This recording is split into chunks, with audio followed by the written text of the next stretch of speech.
Para introducir el domicilio podemos decir que la persona se relaciona con otro sujeto. Esas relaciones suponen que estos se comunican entre sí y para que esto sea posible es necesario localizar a los individuos en una ubicación jurídica.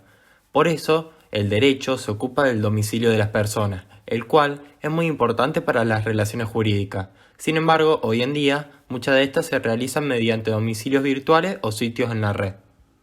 El domicilio se puede definir como lugar que la ley fija como sede o asiento para la producción de determinados efectos jurídicos. La ciencia jurídica sistematizó todas las relaciones que hay entre las personas y el lugar, configurando o creando un concepto para cada relación, que van desde la habitación hasta la residencia, y también el concepto más importante, el cual es el domicilio. La residencia hace referencia a la permanencia de una persona en un lugar con carácter temporario. Por lo tanto, la misma crea una relación entre ambas semejante a la que deriva del domicilio, pero menos estable y menos duradera. Un ejemplo puede ser cuando una persona se va de vacaciones, durante ese periodo de tiempo su residencia estará en el lugar que pase las vacaciones la persona. La habitación es el lugar donde la persona se encuentra de manera accidental o momentánea. Esta se diferencia con la residencia por el grado de permanencia que caracteriza a la residencia y del cual carece la habitación. A continuación, hablaremos acerca de los efectos jurídicos que producen tanto el domicilio como la habitación y la residencia. El primero de ellos le brinda a la persona un lugar en el que se asienta de forma jurídica y proclama sobre qué ley se apoyan los bienes muebles que posee esa persona. Es en este lugar donde la persona podrá recibir sus notificaciones. Cada domicilio dictamina la competencia de los jueces, la cual les permite a los mismos ejercer su jurisdicción en determinado territorio. Además, el domicilio de una persona se declara como el lugar en el que debe efectuar el cumplimiento de sus obligaciones, considerando que si se muda, el acreedor decide dónde efectivizar el cumplimiento, aunque también puede producirse una obligación de carácter bilateral, la cual debería ser cumplimentada en el domicilio en el que yace la obligación principal.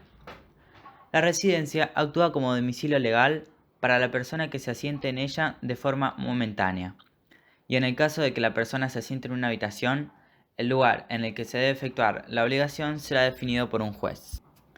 Dentro del derecho jurídico se distinguen diversas clases de domicilio. En principio podemos definir dos categorías fundamentales. La primera de ellas es el domicilio político, el cual vincula a la persona con un ente político para poder ejercer sus derechos de ciudadanía. La segunda categoría es el domicilio civil, el cual se divide en el domicilio general, aplicable para las relaciones jurídicas de una persona, y, por el contrario, el domicilio especial, cuyo efecto se limita a una o varias relaciones jurídicas determinadas. Dentro del domicilio general podemos reconocer el domicilio real, el cual se define como el lugar de residencia habitual de las personas humanas, y el domicilio legal, que se caracteriza como el lugar donde una persona ejerce sus derechos y cumple sus obligaciones de manera permanente. De igual manera, dentro del domicilio especial podemos reconocer dos subespecies: el convencional o de elección, el cual es elegido por las partes de un contrato para el ejercicio de sus derechos y cumplimiento de sus obligaciones, y el procesal o ad litem, que es el que toda persona está obligada a construir al intervenir en un proceso judicial. El domicilio real es la residencia habitual, es decir, donde vive la persona. Consta de tres características muy importantes: corpus y animus. Animus se refiere a la intención de la persona en permanecer en un cierto lugar y corpus significa la presencia de la persona en ese lugar. Necesidad. Esto quiere decir que ninguna persona no puede tener un domicilio, ya que es necesario ubicar a la persona en un territorio y así poder exigirle el cumplimiento de sus obligaciones. Unidad. Esta característica indica que una persona puede tener muchos domicilios, pero el domicilio real solo puede ser uno. Las personas que desarrollen una actividad profesional o económica tendrá que tener su domicilio real donde desarrolla la actividad, es decir, su trabajo. El domicilio legal está establecido por la ley para que las personas puedan ejercer sus derechos y obligaciones. No obstante, esto no significa necesariamente que la persona esté viviendo allí. Para entender esto, se tienen que tener en cuenta dos características primordiales. La primera es que es de carácter forzoso. Esto quiere decir que está determinado por la ley y que no puede hacerse ninguna excepción a él. La segunda es que es excepcional y de interpretación restrictiva. En otras palabras, esto quiere decir que, dada la visión que tiene la ley sobre los hechos, se tendrá en cuenta si es lógico relacionar la situación que sucede en la vida real con lo que dice la ley. El artículo 74 del Código Civil destaca 4 situaciones de domicilio legal. La primera situación son los funcionarios públicos y personas que abarcan oficios y ministerios eclesiásticos. La segunda situación son militares de servicio activo. Esta norma engloba a militares del Ejército, Armada y Aeronáutica, sin hacer distinción de su jerarquía. El tercer caso hace referencia a personas de ejercicio ambulante, como las que no poseen un domicilio conocido.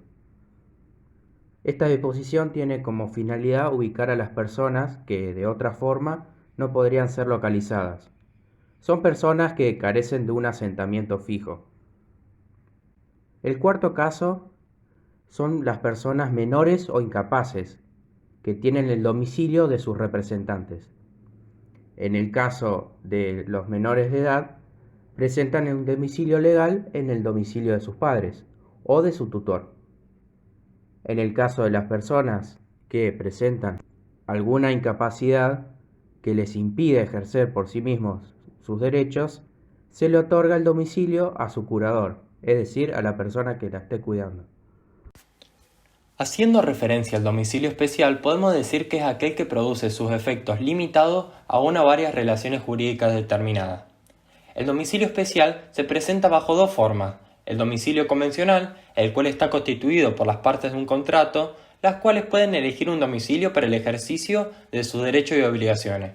Por otro lado se encuentra el domicilio ad litem o procesal, el cual está impuesto por la ley para las personas que intervienen en un juicio. Este domicilio especial debe presentar distintas características, como por ejemplo, el domicilio elegido debe ser el lugar en el cual deben realizarse todas las notificaciones y acciones extrajudiciales. Además, este es múltiple, es decir, que se puede tener varios domicilios especiales. Es heredable, se basa en un contrato y siempre está bajo el regimiento de este. Es excepcional, es decir, que es de interpretación restrictiva. Y también es fijo e invariable, ya que la cláusula contractual no puede alterarse unilateralmente. Luego nos encontramos con el domicilio ignorado, el cual está basado en el artículo 76.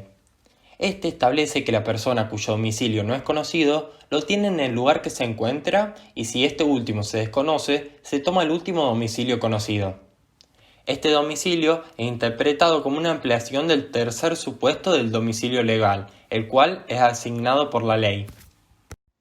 Cambio de domicilio. Para poder cambiar el domicilio de un lugar a otro, es necesario que se respeten dos elementos que vimos antes: el animus, la intención de la persona en permanecer en un lugar, y el corpus, la presencia de la persona en el lugar. El domicilio puede extinguirse, es decir, que deje de existir. Esto ocurre cuando muere la persona de dicho domicilio. Es importante aclarar que la justicia no permite el cambio de domicilio cuando una persona quiere evadir sentencias judiciales.